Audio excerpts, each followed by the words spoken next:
You've seen the research, the real voices, the needs of clinicians. We're talking about the Ignite framework with fresh eyes now. How does this framework address what the research revealed? I think one thing for me, going off the last page of the research, it really like when we first started this research, I made the assumption that pay was going to be really high. So it was really surprising to me when we did start identifying everything and looking at it that really pay, only two people said it. So we could pay, I mean, I'm sure everyone wants a higher pay, but really that's not what clinicians are looking for. So I think that's was something really interesting to kind of identify through the research. That's a really good point. Thank you for raising that. So one of the things that in especially looking at this that I keep going back to is that nurture.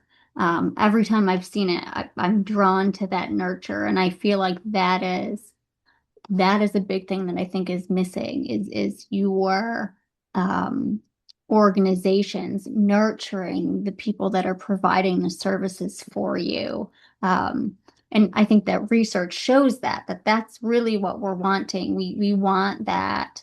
Um, like you said, we're not really looking for like a pat on the back. We want really authentic, like you're doing good work, right?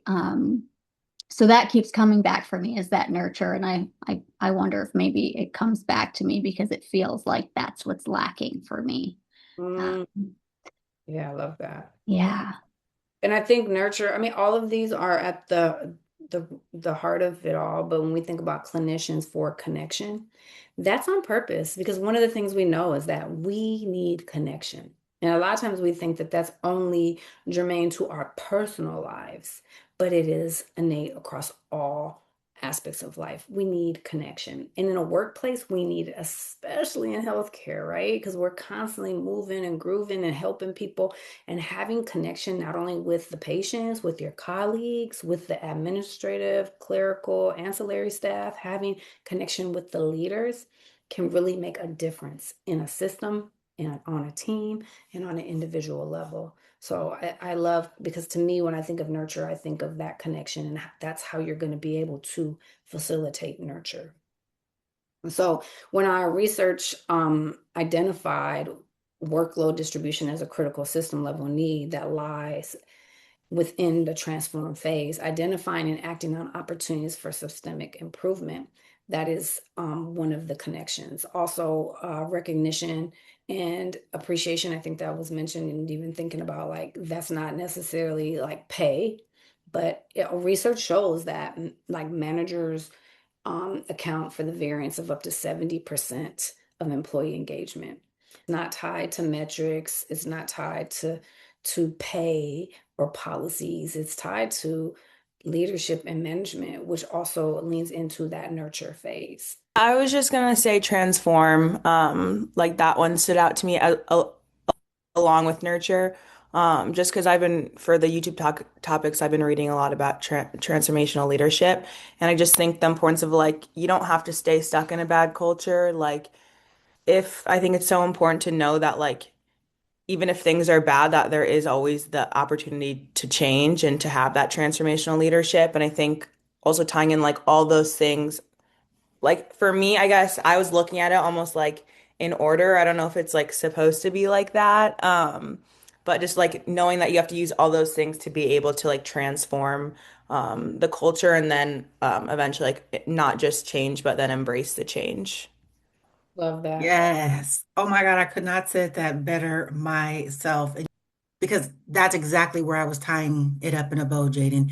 Mm. If you cannot identify, you cannot generate boundaries, you don't have an environment or an organization or your own support system to nurture you and support you, you're not going to be able to invest in meaning making because you're going to be too burnt out to do it. So who's going to transform systems all burnt out, right? And then we never get to the level where we could really start embracing the work in the ways that we got into this work to do. So thank you for Mm. that.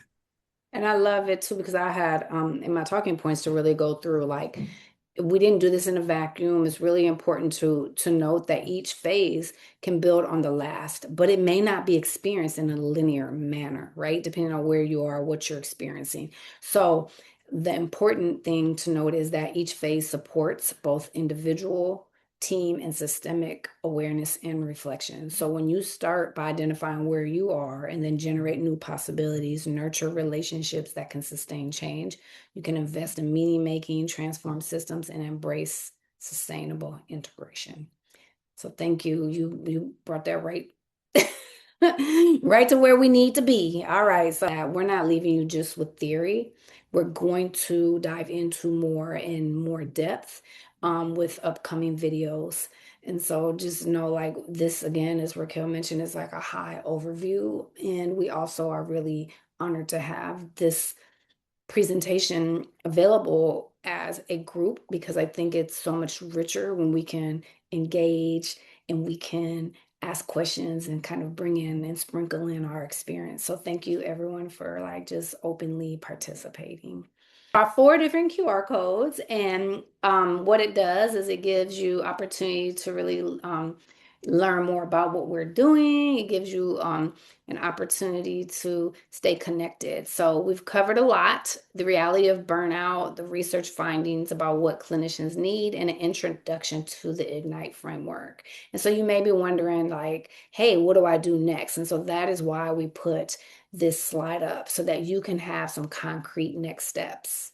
We're going to have future videos available on our Substack. This is where all future module videos are going to be released. We're going to also have different phases that will be shared, be in depth, right? Like we're going to get into this. We're not just going to keep it surface level. We want to come together and have some really comprehensive deep dives with demonstrations and guided exercises and examples and practical application that can be used immediately in your practice. Also, we talked about research showing that peer support is one of the most desired forms of help. Well, we are here to support that need, and we are creating a peer support community on Substack. This is a space where clinicians are having real conversations about burnout, sharing strategies, celebrating wins, and supporting each other through these challenges. You don't have to do it alone. You don't have to go it alone. We're not trying to create a space where there's a lot of noise, but we want to have a community that's focused and has support and moderation that is specifically designed for clinicians, and we're using the framework as we do this. So you can share what's working, you can ask questions, and you can connect with colleagues who are going to understand what you're experiencing. I gave you 4 different QR codes, and my recommendation is start with one. Which one calls to you strongly? Which one resonates? And then you can work through them when you have time and desire.